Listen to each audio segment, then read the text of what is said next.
الأجل مولا مولا.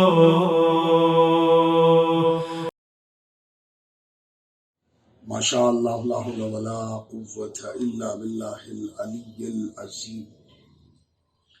اعوذ باللہ السمیع العلیم من الشیطان اللعین الرجیم.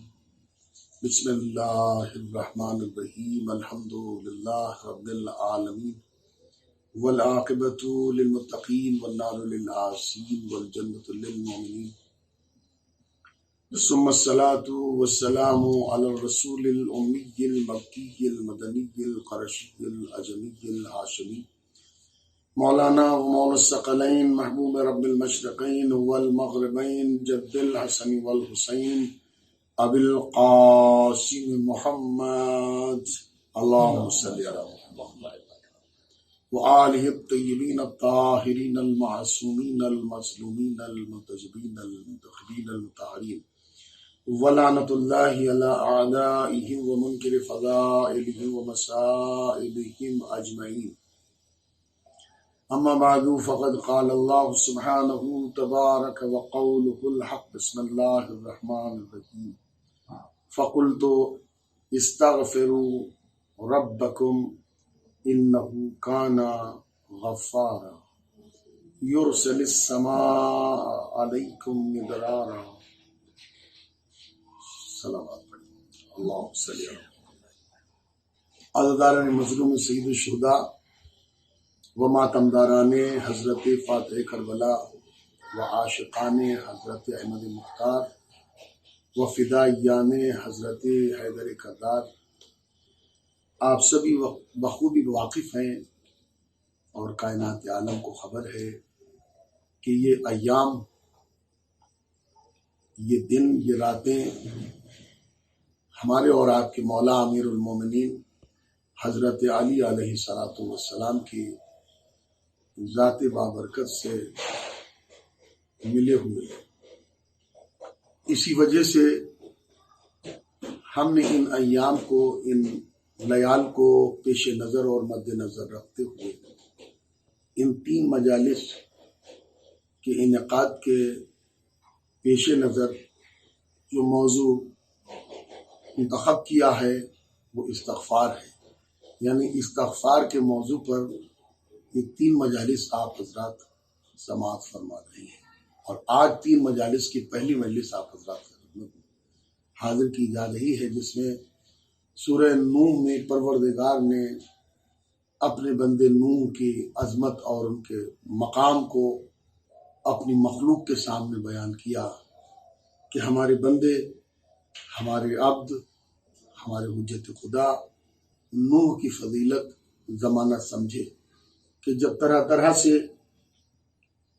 ان کی قوم نے ان پر ظلم اور تعدی کی، اور جب وہ مشکلات میں قوم گرفتار ہوئی تو ہم نے اپنے بندے، اپنے عبد نوح کو ایڈوائز کیا کہ اپنی قوم سے کہو کہ اگر غلطیاں ہو گئی ہیں، اگر گناہ ہو گئے ہیں، اگر خطائیں سرزد ہو گئی ہیں تو کوئی حرج نہیں ہے، تم اللہ سے استغفار کرو، اللہ تمہاری غلطیوں کو معاف کر دے گا. اگر تم بھی اولاد ہو تو استغفار کے ذریعے سے اللہ تمہیں صاحب اولاد بنا دے گا. اگر تمہاری نہریں اور باغات خشک ہو گئے ہیں اور باغات بے پھل ہو گئے ہیں تو استغفار کرو، تمہیں باغات میں ہریالیاں نظر آئیں گی، تمہیں نہروں میں پانی جاری اور ساری نظر آئے گا. تو اب یہی وجہ ہے، تفاسیر میں بھی ملتا ہے، استغفار کے عنوان پر ابن عباس خود اس روایت کے راوی ہیں کہ ایک بار ہم بارگاہ امیر المومنین حضرت علی علیہ السلام میں موجود تھے کہ اتنے میں ایک شخص آیا، اور آنے کے بعد اس نے گزارش کی کہ مولا ہم بے اولاد ہیں. مولا نے فرمایا استغفار کر. پھر ایک شخص آیا، اس نے کہا سرکار ہمارے علاقے میں قحط آ گیا ہے. مولا نے فرمایا استغفار کر. پھر ایک شخص آیا، اس نے سرکار ہماری نہروں کا پانی خشک ہو گیا۔ مولا امیر المومنین نے فرمایا استغفار کر۔ مسلسل کئی سوالی ایک ہی سوال ایک ہی چیز لاتے رہے اور اپنا اپنا مقصود بیان کرتے رہے، اپنا اپنا مطلوب بیان کرتے رہے۔ امیر کی زبان پر یہی لفظ اور فقرہ تھا، استغفار کر، استغفار کر۔ اولاد نہ ہو تو استغفار کر، طول حیات چاہیے تو استغفار کر، فضیلت چاہیے تو استغفار کر، کامیابی چاہیے تو استغفار کر۔ اب ابن عباس کو نہ رہا گیا اور سوال کر دیا کہ یا علی یہ بات میری سمجھ میں نہیں آتی، اولاد کے لیے بھی وہی بات، مالوں کی کمی کے لیے بھی وہی بات، نہروں کے خشک ہونے کے لیے بھی وہی نسخہ، باغات کی ہریالی کے لیے بھی وہی نسخہ۔ تو اس وقت امیر المومنین نے فرمایا کیا تم نے اللہ کے کلام کو نہیں سنا کہ اللہ نے فرمایا فَقُلْتُ اسْتَغْفِرُوا رَبَّكُمْ إِنَّهُ كَانَ غَفَّارًا۔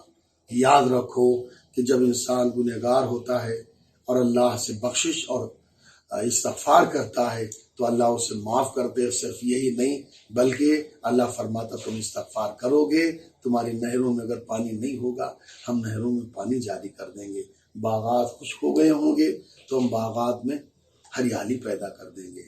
اور اس کے علاوہ اور بھی بے شمار فوائد ہیں استغفار کے، لیکن شرط یہ ہے کہ استغفار کے لیے جو امیر المومنین نے سند اور اعتبار بیان کیا ہے، استغفار اس اعتبار سے ہونا چاہیے۔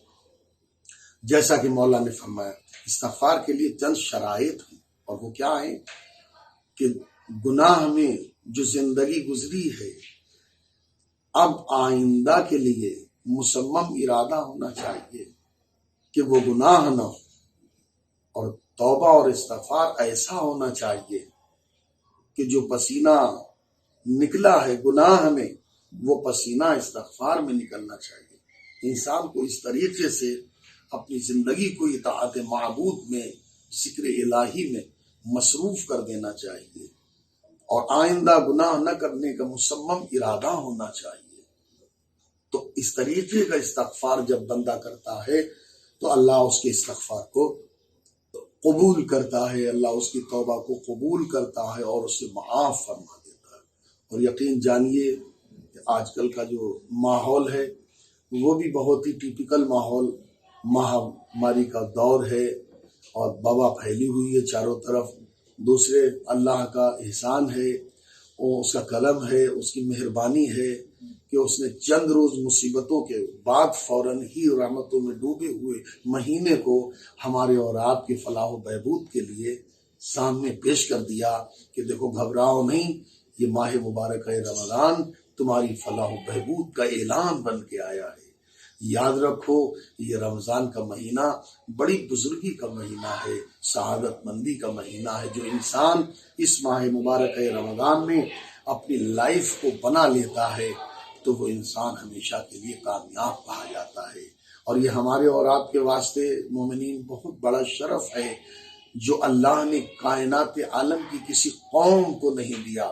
اور وہ شرف کیا ہے کہ اللہ نے ہمیں پورے سال میں 2 موقع دیے، ایک موقع میں عقیدہ بنانے کا موقع عنایت کیا، یعنی عقیدہ سنبھالنے اور اس کو بنانے کا گولڈن چانس دیا ہے اللہ نے، اور ایک ایسا مہینہ دیا ہے کہ جس میں عمل سدھارنے کا بھی گولڈن چانس دیا اللہ نے۔ عقیدہ کون سے مہینے میں بنے گا؟ ماہ محرم میں، یہ بھی ہم سے ہی اللہ نے مخصوص کر دیا۔ اور عمل کون سے مہینے میں بنے گا؟ یہ بھی اللہ نے اسی قوم سے وابستہ کر دیا ہے۔ تو ہمیں اس ماہ مبارک رمضان میں ان تمام چیزوں کو فراموش نہیں کرنا چاہیے جو روزے سے وابستہ چیزیں ہیں، گناہوں سے بچنے کے سلسلے میں چیزیں ہیں۔ ہمیں اللہ نے ٹائم پاس کے لیے نہیں پیدا کیا ہے، بلکہ ہمیں تو سیرت آل محمد پر چلنے کے لیے اور اپنے ذکر کے لیے پیدا کیا ہے۔ اور استغفار تو ظاہر سی بات ہے، استغفار یہ ضروری نہیں کہ انسان مسجد ہی میں بیٹھا رہے اور توبہ دلہ کرتا رہے۔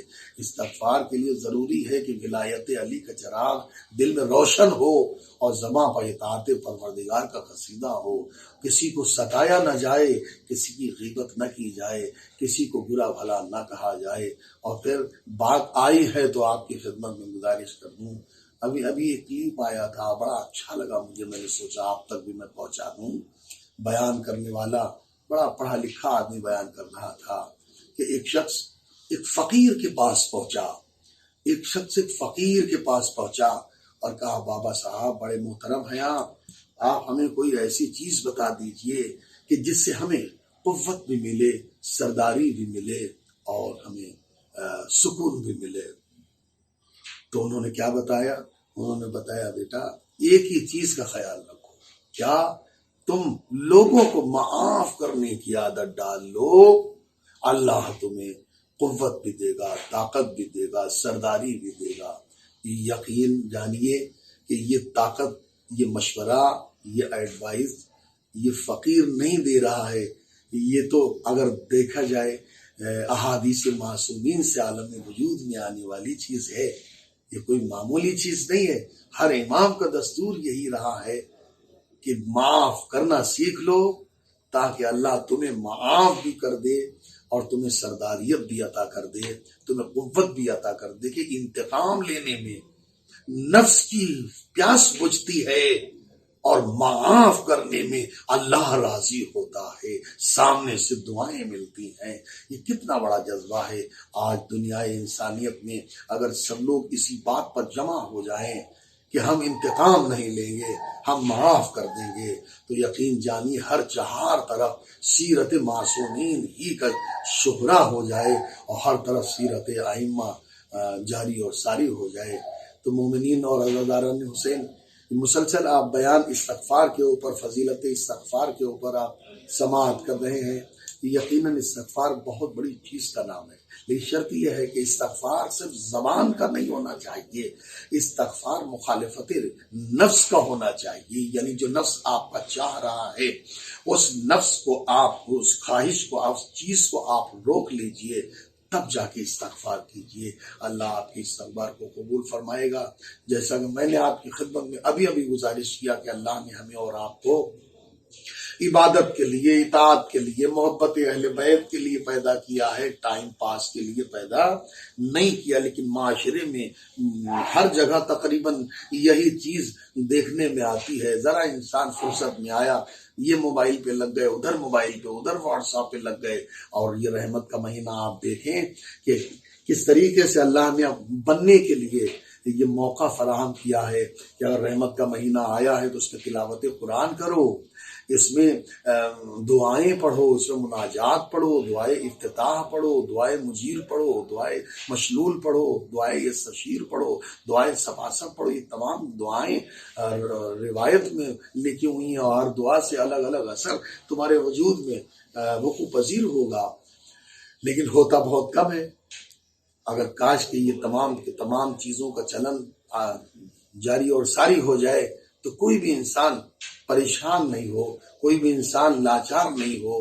کیوں؟ اس لیے کہ دیکھیے آج اتنا ہم نے اپنی آنکھوں سے ہم دیکھ رہے ہیں، سیرت امیر المومنین پر جو لوگ گامزن ہیں، قائم ہیں، ان کے اندر محتاجی نہیں ملے گی، اور جو سیرت علی کو فالو نہیں کیے ہوئے، سیرت اہل بیت سے الگ تھلگ ہیں، وہی اپنی فقیری کا اعلان کرتے ہوئے نظر آ رہے ہیں۔ ہم غریب ہو گئے، ہم یہ ہو گئے، ہم وہ ہو گئے۔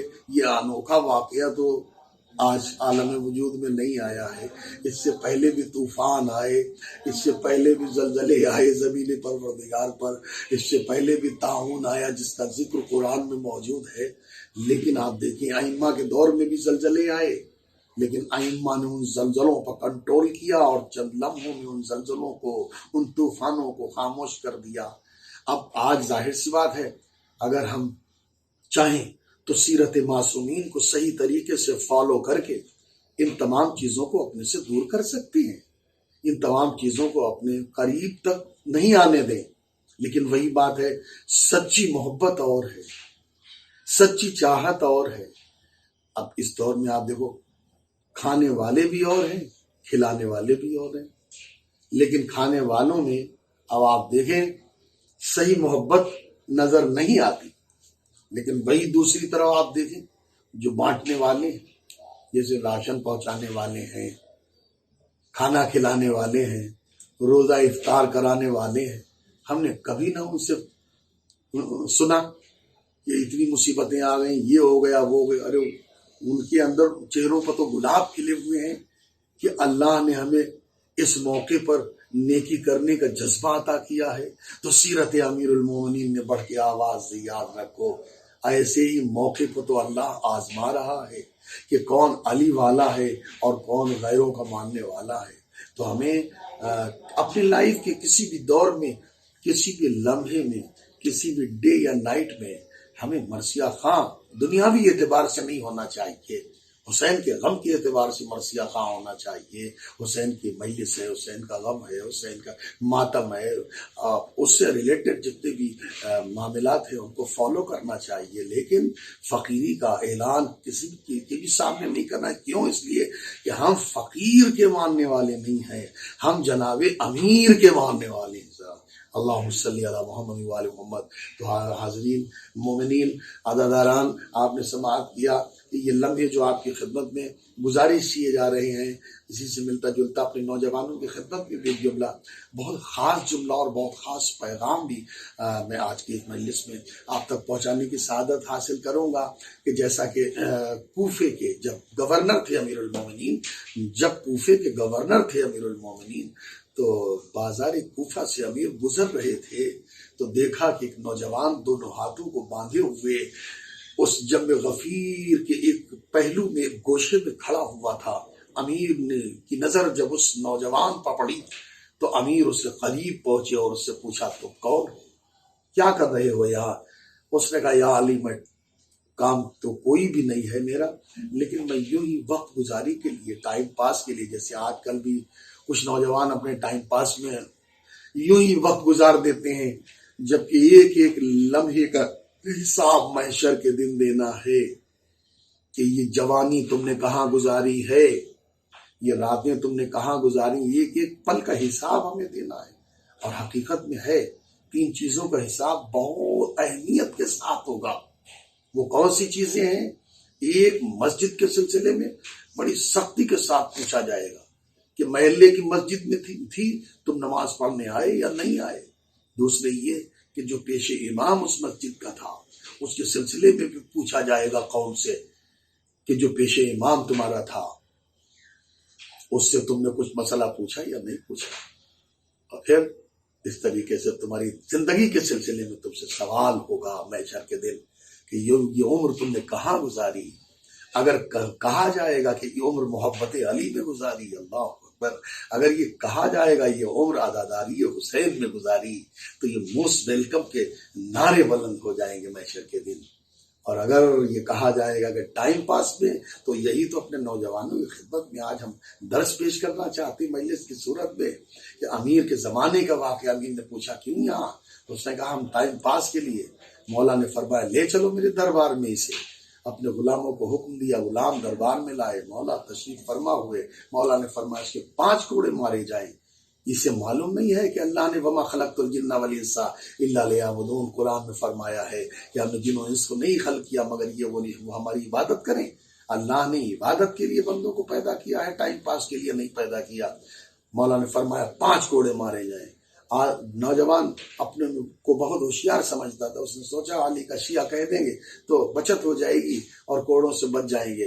اس نے فوراً ہی بے لوث ہو کے نعرہ بلند کیا، یا علی، میں آپ کا شیعہ ہوں۔ مولا نے فوراً ہی کہا بغیر سوچے سمجھے کہ اب تو 10 کوڑے مارے جائیں۔ کیا تمہیں معلوم نہیں ہے کسی اور کا چاہنے والا کہلانا اور ہے، علی کا شیعہ کہلانا اور ہے۔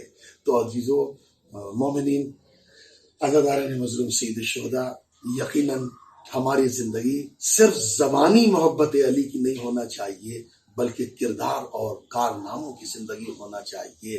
ہمارے سر کے بالوں سے لے کے پیر کے ناخن تک ہماری ایک ہی صدا ہونا چاہیے کہ کائنات کا مولا ہمارا مولا امیر المومنین ہے، اور صرف زبان سے نہیں بلکہ اعضاء و جوارح سے اور عمل سے اور ہمارے کردار سے بھی ظاہر ہونا چاہیے کہ ہم کسی اور کے ماننے والے نہیں ہیں، ہم امیر المومنین کے ماننے والے ہیں۔ تو آئیے مومنین دیکھیں کہ کتنی یہ پرآشوب دور ہے۔ اس پرآشوب دور میں ہمارے چہرے پر خوشی نہیں ہونا چاہیے، بلکہ ہمارے چہرے پر مولا کی محبت کے آثار ہونا چاہیے، اور جو امیر المومنین نے فرمایا ہے ہماری زندگی میں وہ چیزیں ہونا چاہیے۔ ایک لمحہ اور مختصر آپ کی خدمت میں گزارش کر دوں تاکہ بات منزل انتہا تک پہنچ سکے۔ اب آپ دیکھیں یقیناً کہ ماہ مبارک رمضان بڑی فضیلتوں والا ہے اور مناجات والا ہے۔ یقیناً یہ ماہ مبارک رمضان کی جو آج شب 17 ہے، کل کا جو دن ہے، رسول اللہ کے زمانے میں بھی یہ وقت گزرا ہے، لیکن ہم تو خوشی میں گزار دیتے ہیں، لیکن کل کا جو دن ہے وہ جنگ بدر کا دن ہے، اور آج کی جو شب ہے شب جنگ بدر کی شب ہے، تو ہمیں مناجاتوں میں زندگی گزارنا چاہیے۔ رمضان کے ایک ایک لمحے کو ہمیں تسبیح میں گزارنا چاہیے، ذکر میں گزارنا چاہیے، اور باقی اگر بچے وقت تو ذکر امیر المومنین میں گزارنا چاہیے۔ یا علی کہنا بھی بہت بڑے ظرف کی بلندی کی دلیل ہے۔ تو عزاداران حسین، اب آپ دیکھیں کہ وہ لمحہ، وہ قیمتی تاریخ کا لمحہ جو میں آپ کی خدمت میں گزارش کرتا ہوں، معاف کرنا سیکھو، معاف کرنا سیکھو۔ کیسے معاف کرنا آپ نے سنا ہوگا، تاریخ میں بھی ہے، اور ویسے بھی نیلسن منڈیلا ایک بہت بڑا گزرا ہے انسان، افریقہ کا رہنے والا تھا، 2 دہائیاں جیل میں رہا، اور جب وہ جیل سے واپس آیا، وہی معاف کرنا، استغفار اللہ سے چاہ رہے ہو نا، اللہ سے معافی چاہ رہے ہو نا، ہم اللہ سے معافی چاہ رہے ہیں۔ ارے جب ہم کسی کو معاف نہیں کریں گے تو اللہ ہمیں کیا معاف کرے گا؟ اسی لیے امیر خود فرماتے ہیں پہلے معاف کرو، بعد میں اپنے رب سے معافی چاہو۔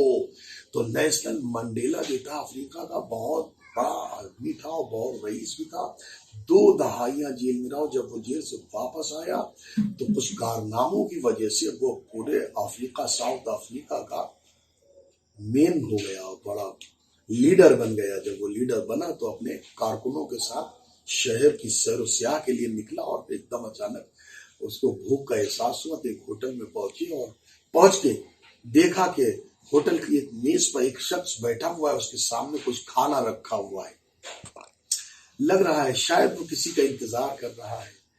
نیلسن منڈیلا بھی اپنے ہواخائیوں کے ساتھ، چاہنے والوں کے ساتھ بیٹھا، اور اپنے ایک آفیسر جو تھا، سیکورٹی آفیسر تھا، اس کو بولا کہ جاؤ اس سے یہ کہو کہ یہ میری میز پہ کھانا کھائے آ گئے۔ اب جب یہ نیلسن منڈیلا کا سیکورٹی آفیسر جب وہاں پہنچا، اس نے کہا سر آپ کو بلا رہے ہیں اور آپ ان کے پاس کھانا کھائیے، اکیلے نہ کھائیے۔ دیکھو شریعت نے کیا دور کیا، بہت سے لوگ اکیلے اکیلے کھانا کھا لیتے ہیں، جبکہ اکیلے کھانا کھانا نہیں چاہیے، 2-4 کو ساتھ بلا کے بٹھال کے کھانا کھاؤ۔ یہ سنت ابراہیمی بھی ہے، سنت مصطفیٰ بھی ہے، سنت مرتضیٰ بھی ہے، سنت اہل بیت بھی ہے۔ ہر بات سے بات پیدا ہوتی ہے۔ تو جیسے ہی وہ شخص نیلسن منڈیلا کی میز پہ آیا، سر جھکائے ہوئے، پیشانی خم کیے ہوئے، لرزہ بر اندامی کیفیت اس کے ہاتھوں میں، ہلتے ہوئے ہاتھوں کے ساتھ اس نے سر جھکا کے کھانا تو کھا لیا، لیکن چپ چاپ منہ کو سمیٹ کے چلا گیا۔ اب سیکورٹی گارڈ نے پوچھا سرکار یہ واقعہ کچھ سمجھ میں نہیں آیا، اس کے ہاتھوں میں کپ کپی تھی اور اس طریقے سے کھانا کھا رہا تھا جیسے کوئی مجرم کھانا کھاتا ہے۔ تو اب آپ دیکھیں کیا امیر المومنین فرمایا، معاف کرو تاکہ معاف کیے جاؤ۔ کتنا بڑا درس ہے، دور حاضر کی بنیاد پر اپنے نوجوانوں کی خدمت میں یہ درس حاصل کر رہا ہوں۔ اب آپ دیکھیں کہ صاحب اس نیلسن منڈیلا نے بتایا جب 2 دہائیاں جیل میں ہم تھے، مین فلسفہ اس کا بتایا ہے، جب 2 دہائیاں جیل میں ہم تھے تو یہ بھی جیل میں ہمارے ساتھ تھا، یہ گارڈ تھا، وہاں گارڈ تھا، یہ سیکورٹی گارڈ تھا وہاں، اور یہ بڑا ظلم کرتا تھا میرے اوپر قید میں، اور جب ہم کچھ کہتے تھے تو میرے اوپر ظلم کرتا تھا اور ہمیں مارتا پیٹتا بھی تھا۔ اس طریقے سے اس کے اندر لرزہ بر اندامی کیفیت اس لیے طاری ہوئی کہ کل میں قیدی تھا اور یہ آزاد تھا، اور آج یہ قیدی کی صورت میں ہے. میں پورے شہر اور پورے افریقہ ساؤتھ کا میں پرائم منسٹر ہو گیا ہوں، امبیسڈر ہو گیا ہوں، بڑا سردار ہو گیا ہوں. تو اس کو یہ لگا کہ ہم سے انتقام لیں گے، لیکن ہمارے اندر یہ احساس کا جذبہ ہے کہ انتقام لینے سے خواہش کی پیاس بجھتی ہے اور معاف کرنے سے سرداریت ملتی ہے اور اللہ بھی راضی ہوتا ہے. اور یقیناً جانیے کہ معاف کرنا بہت بڑی چیز ہے. روایتوں میں ملتا ہے کچھ امیر المومنین نے اپنی لائف میں، اپنی ہی حیات میں، اپنے دور امامت میں، اپنے دور ولایت میں کچھ ایسے فیصلے بھی کیے جو تلوار کی نوک پر نہیں بلکہ یوں ہی نفسیاتی علی نے فیصلے کیے. فوراً ہی نہ کوئی لاٹھی چلائی گئی، نہ کوئی ذوالفقار چلائی گئی، نہ کوئی تلوار، نہ تیر، نہ نیزہ، کسی چیز کا یوز نہیں ہوا، کسی چیز کا استعمال نہیں ہوا. ایسے ایسے نفسیاتی مولا نے فیصلے کیے ہیں اور ایسے ایسے واقعات پیش کیے ہیں جو رہتی دنیا تک، قیامت تک باقی رہنے والے. روایت میں ملتا ہے کہ ایک اونٹ چرانے والا شخص تھا، وہ اونٹ چرا رہا تھا. اس کا اونٹ ایک باغ میں پہنچ گیا. وہ باغ کا رکھوالا بھی، جو باغ کا مالک تھا، وہی موجود تھا، اور اس کے اونٹ نے اس کے باغ کا ایک پیڑ کھا لیا جو چھوٹا تھا. تو وہ جو باغ کا مالک تھا اٹھا، اس نے بڑا سا پتھر لیا اور اس اونٹ کے سر پہ مار دیا. میں دور سے یہ منظر دیکھ رہا تھا، میں نے دیکھا میرے اونٹ کے سر پہ مارا اس نے پتھر اور اونٹ وہیں مر گیا. یہ بھی ایک درس ہے بہت بڑا ہماری لائف کے لیے، سدھار کے لیے، تبدیلی مزاج اور تبدیلی طبیعت کے لیے، کہ جب پتھر مارا تو اونٹ وہیں پہ ختم ہو گیا. جب وہیں پہ اونٹ ختم ہوا تو مجھے بھی رہا نہ گیا، میں نے وہی پتھر اٹھا کے اس باغ کے مالک کو میں نے مار دیا. اب روایت میں ملتا ہے کہ جب مارا تو اس کے لڑکے مجھے پکڑ کے آپ کے پاس لے آئے. یا علی، اب آپ جو سزا مجھے دینا چاہیں دے دیں. 4 نوجوان تھے، باپ دنیا سے جا چکا تھا. مولا نے فرمایا حد تو جاری ہوگی، لیکن 3 دن کی مہلت ہم تمہیں دینا چاہتے ہیں. حد جاری ہوگی، حد کے لیے کوئی بھی گنجائش نہیں ہے. تو اس نے کہا یا علی، مولا کا سچا چاہنے والا، گناہ تو ہو ہی جاتا ہے، لیکن استغفار ہو تو سچی استغفار ہو تو جلی بھی قبول کرتا، علی بھی قبول کرتا. اب کیا ہوا؟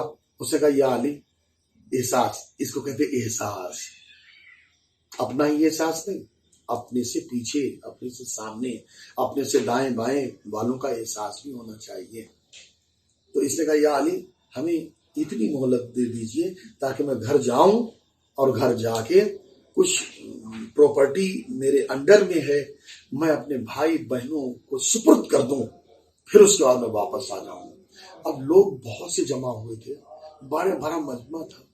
مولا امیر المومنین نے ایک نظر ڈالی مجمع پہ، پوچھا لوگوں سے کہ تم میں کون ہے جو اس کا ضامن بنے، جو 3 دن میں واپس آ جائے گا. روایت میں ملتا ہے اس وقت بڑے مجمع میں حضرت ابوذر بیٹھے ہوئے تھے. حضرت ابوذر نے ہاتھ بلند کیا، کیونکہ بزم پیغمبر میں رہ چکے تھے، تقریر پیغمبر سن چکے تھے. ہاتھ اٹھایا اور کہا یا علی، میں ضامن ہوں. مولا نے فرمایا ابوذر، یاد رکھنا ہاتھ پیر بندھے ہوئے نہیں ہیں اس کے، یہ کہیں بھی جا سکتا ہے. ابوذر بہت خیال دل میں رہے، ضمانت سے پہلے سوچنا بھی ضروری ہے کہ کہیں یہ واپس نہ آیا تو علی ابو طالب کا بیٹا ہے، علی اللہ کا ولی ہے، یہ جب اپنے سگے بھائی عقیل کو نہیں بخش سکتا تو تم جیسے صحابی کو کیا بخشے گا. تو یاد رکھو ابوذر، کہیں ایسا نہ ہو کہ وہ معاملہ تمہارے سر پہ آ جائے گا. نہیں علی، میں ضامن بنتا ہوں، 3 دن کے لیے میں ضامن بنتا ہوں، یہ آئے گا. مولا نے فرمایا جا، جو تجھے کرنا ہے وہ کر کے 3 دن میں واپس آ جانا، حد جاری ہوگی. اور روایتوں نے عجب منظر لکھا ہے کہ 1 دن گزرا، 2 دن، مدینے میں ہنگامہ مچا پڑا ہے. ابوذر نے ضمانت لے لی، اب صحابی ابھی تک واپس نہیں آیا، اونٹ چرانے والا ابھی تک واپس نہیں آیا. لیکن 1 دن گزرا، 2 دن، 3 دن گزر گئے، ہوائیاں اڑ رہی ہیں، اہل مدینہ کے چہروں پر طوفان امڑ رہے ہیں، صحابہ کی خواہشوں میں. اللہ اب کیا ہوگا؟ روایت کے فقرے ہیں کہ مغرب کا ابھی وقت آنے والا تھا، سورج ڈوبنے کی تیاری میں تھا کہ اتنے ہاپتا کاپتا وہ صحابی امیر کی بارگاہ میں حاضر ہوئے. یا علی، اب جو حق جاری کرنا ہو وہ جاری کر دیجئے، میں آ گئے۔ اس کو کہتے ہیں سچا استغفار، اس کو کہتے ہیں سچا حق ادا کرنا، اس کو کہتے ہیں معاف کرنا، تاکہ تم معاف کیے جاؤ۔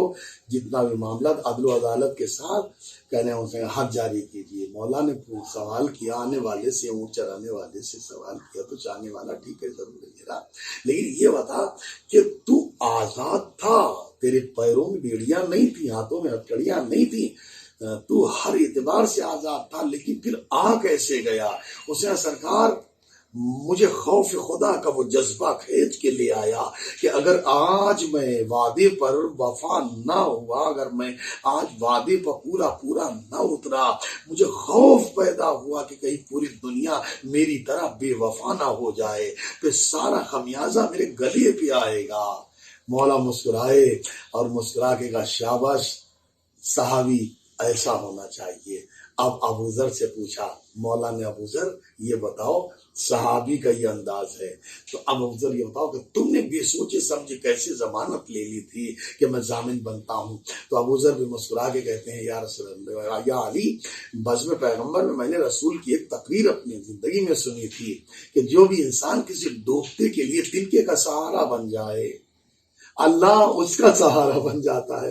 جو بھی انسان بے سوچے سمجھے، کوئی مومن اگر مصیبت میں پڑا ہو تو کیا پھر اس کا کوئی حالہ حوالہ یا ایڈریس مانگا جائے گا؟ پتہ مانگا نہیں، بے سوچے سوچے قربتاً اللہ، اگر کوئی انسان کسی ڈوبتے کا سہارا بن جائے، کسی کے لیے فریاد رس کوئی بن جائے، تو اللہ کہتا میں اس کا سہارا بن جاتا ہوں۔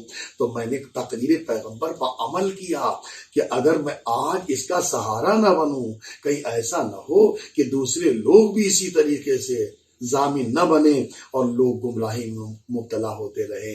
مجھے وہ خوف خدا لاحق ہوا۔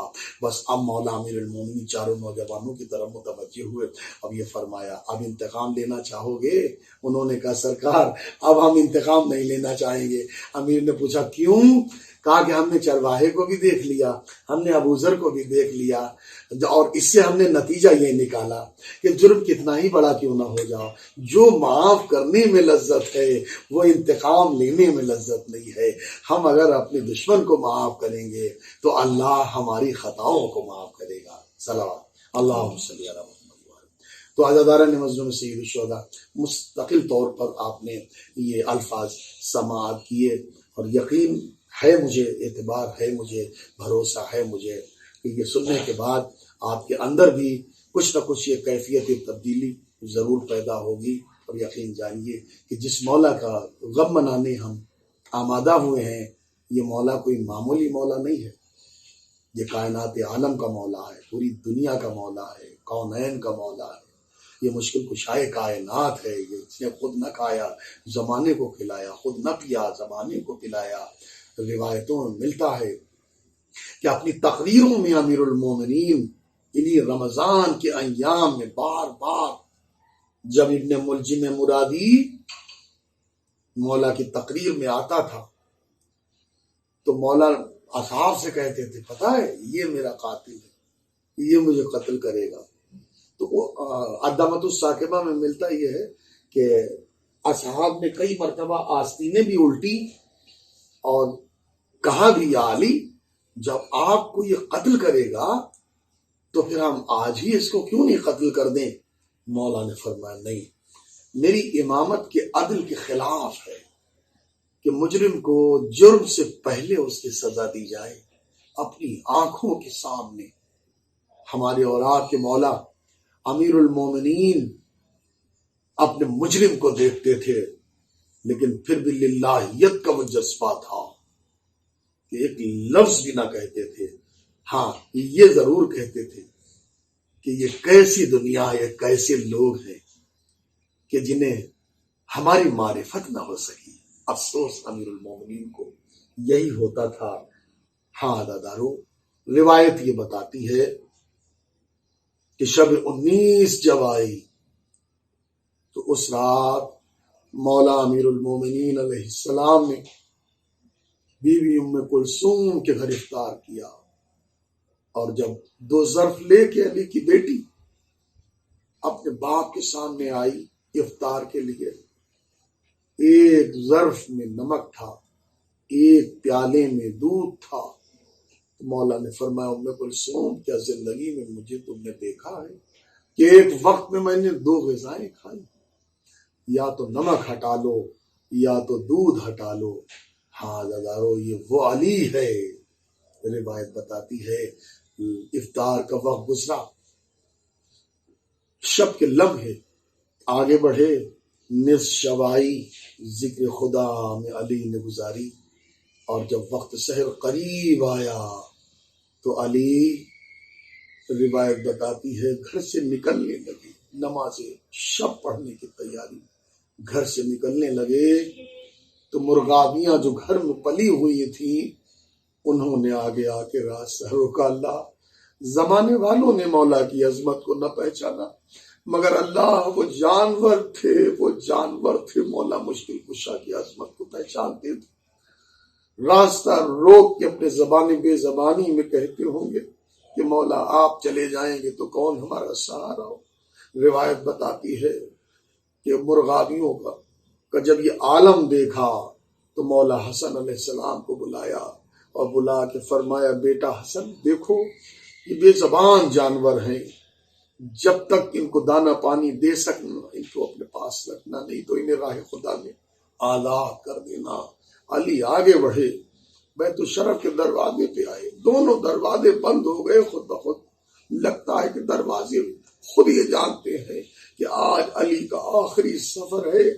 لو عزادارو، دروازوں کو کھول کے مولا مشکل کشا بیت الشرف سے نکلے، اللہ کے گھر کی طرف، مسجد کوفہ، مسجد اعظم کی طرف چلے۔ مسجد میں پہنچے اور اس سے پہلے بھی آوازیں یہی دے رہے تھے، اللہ کے بندو نماز کا وقت ہے، حی علی خیر العمل، حی علی خیر العمل۔ روایت بتاتی ہے ایک گوشہ مسجد میں ابن ملجم مرادی بھی پیٹ کے بل لیٹا ہوا تھا، اپنے خنجر کو چھپائے ہوئے تھا۔ روایت بتاتی علی نے اس کو بھی اٹھایا، اے بندے خدا یہ ذکر خدا کا وقت ہے، یہ ذکر الہی کا وقت ہے۔ اللہ اکبر، یہ کہتے ہوئے مولا محراب عبادت میں پہنچے۔ روایت بتاتی ہے محراب عبادت میں پہنچے، ذکر خدا میں مصروف ہوئے۔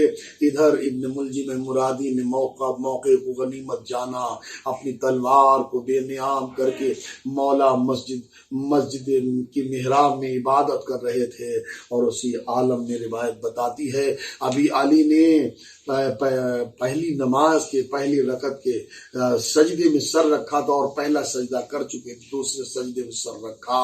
ابن ملجم مرادی نے مولا کے سر پر ضربت لگائی، خون سر سے نکلا، محراب کو رنگین کر گیا۔ علی محراب میں تڑپنے لگے، ستون مسجد آپس میں گلے ملنے لگے، مرثیہ خواہ ہوئے، اللہ خود قتل امیر المومنین۔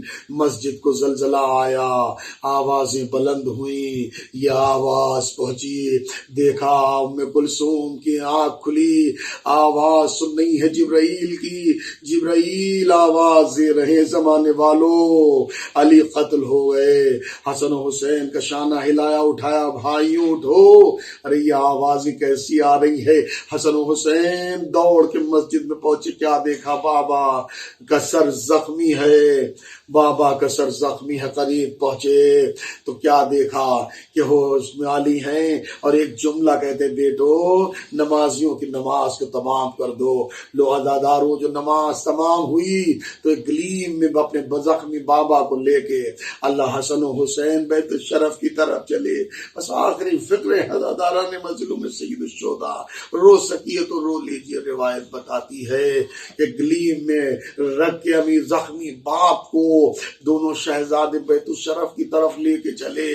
روایت بتاتی ہے آگے آگے زخمی علی ہیں، پیچھے پیچھے اصحاب کا مجمع ہے، لیکن ایک وقت وہ آیا کہ علی نے سر اٹھایا، حسن سے فرمایا بیٹا جب بیت الشرف قریب آ گیا ہے، بیٹا حسن آنے والوں سے یہ کہہ دو کہ اپنے اپنے گھروں کو چلے جائیں، کیا انہیں معلوم نہیں ہے نبی زادیاں سر کھلے بیت الشرف کے دروازے پر کھڑی ہوئی ہے؟ میں نہیں چاہتا کہ نامحرموں کی نظریں میری بیٹیوں کے کھلے ہوئے سروں پر پڑے۔ اللہ، روایت بتاتی ہے کہ ابھی یہ جملہ کہا ہی تھا، اصحاب آپ رونے لگے. پھر علی نے فرمایا دیکھتے نہیں ہو میری زینب رو رہی بیت الشرف کے دروازے پہ. اس موقع پر ایک جملہ کہنے کو جی چاہتا ہے مومنین عزاداران، ایک جملہ کہنے کو جی چاہے میرے مولا آپ کو زینب و ام کلثوم کے پردے کا اتنا خیال. ارے یہی پردہ دیکھنا ہے تو ذرا کربلا کے میدان میں آئیے. یہی وہ زینب و ام کلثوم ہیں کہ حسین کی شہادت کے بعد، عباس کی شہادت کے بعد، پامالی لاشائے شہداء کے بعد، یہی وہ زینب و کلثوم ہیں کہ جو خیمے جلائے جاتے ہیں اس کے بعد نیزوں کی انیوں سے بے ردا کی جاتی ہیں. اور پھر 11 محرم کو کربلا سے کوفہ، کوفے سے شام، شام سے دیار شام سربرہنا پھرائی جا رہی. انا للہ و انا الیہ راجعون لذنب قضائہ و تسلیم النبی. اللهم صل على محمد وآل محمد